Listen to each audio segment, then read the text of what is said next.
İsrail və İran arasındakı qısa müharibənin yaxın şərqə və özəlliklə də Azərbaycana hansı təsirləri olacaq?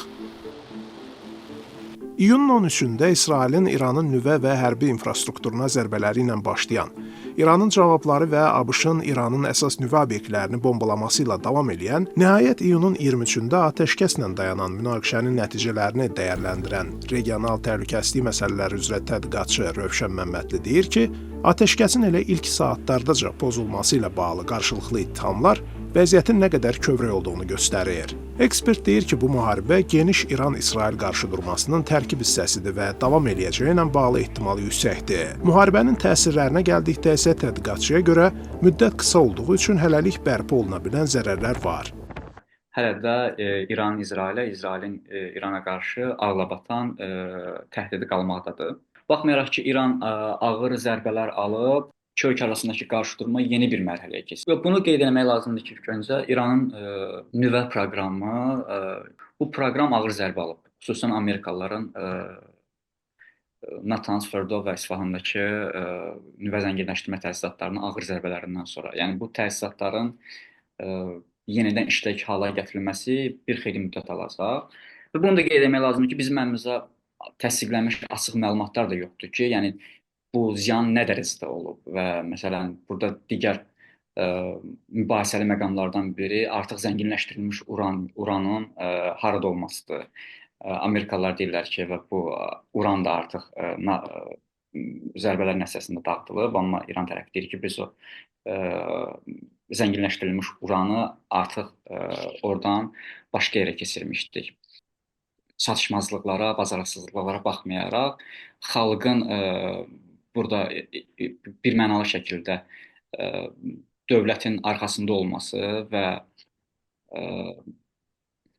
bir mənalı şəkildə İsrail və Amerika aqressiyasına qarşı mövqe göstərməsi sürpriz şəkildə xaricdəkiləri də, yəni İsraili və Amerikanı da təəccübləndirdi. Atəşkəs xəbəri beynəlxalq maliyyə bazarlarına da öz təsirini göstərib. Neftin 12 gündə qalxan qiymətində ucuzlaşma, fond bazarlarında yüksəliş müşahidə olunub.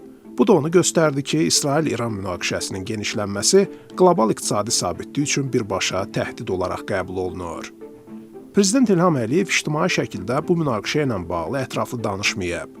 Xarici İşlər Nazirliyi isə iyunun 13-də İsrail hava zərbələrinin başladığı gün bəyanatında bildirmişdi ki, Bakı hücumlardan ciddi narahatlıq keçirir.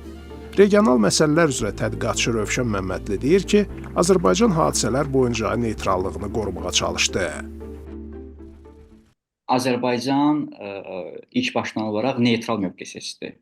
Yəni qonşu Ermənistandan fərqli olaraq, məsələn, Ermənistan bir mənalı şəkildə İrana dəstək açıqlaması verdi rəsmi səviyyədə. Azərbaycan isə hər iki tərəfi eskalasiyadan çəkinməyə, eskalasiyadan, yəni narahatlığını ifadə elədi. Və bu rəsmi açıqlamanı öz siyasi kursunda da əks elətdirdi.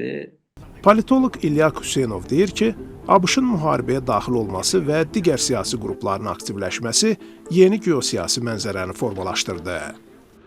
İran və İsrail arasında müharibə yaxın şərqdə gərginliyin və ziddiyyətlərin nə qədər dərin olduğunu nümayiş etdirdi. Bu yaranan eskalasiya yenidən 3-cü Dünya müharibəsinin başlanması ehtimallarını gücləndirdi. Xüsusilə müxtəlif hərbi siyasi blokların, koalisiyaların, geosiyasi mərkəzlərin fəallaşmasının nəticəsini gördük. Azərbaycana gəlincə deyə bilərik ki, Azərbaycan burada tərəf tutmadan balanslı siyasətini davam etdirdi. Təxliyə işlərində yaxından iştirak etdi. Öz humanist mövqeyini yenidən ortaya qoydu. Müsahibimiz deyir ki, Azərbaycan münaqişə tərəfləri ilə əlaqəsini bu müddətdə sabit saxladı. Son zamanlar İran-Azərbaycan diplomatik münasibətlərində yaxınlaşma müşahidə olunur. Apreldə İran prezidenti Məsud Pezeşkiyan Azərbaycana səfər eləyib. Ancaq öncəki illərdə Bakı və Tehranın bir-birinin sərhədinə yaxın ərazilərdə hərbi təlimlər keçirməsi qarşılıqlı narazılıq doğurmuşdu. Bakı ilə Tel-Əvivin münasibətləri daha stratejidir. Azərbaycan İsrailin neft ehtiyacının 40%-ə yaxınını təmin eləyir. Qarşılığında isə 2016-21-ci illərdə silahlarının 69%-ni bu ölkədən alıb.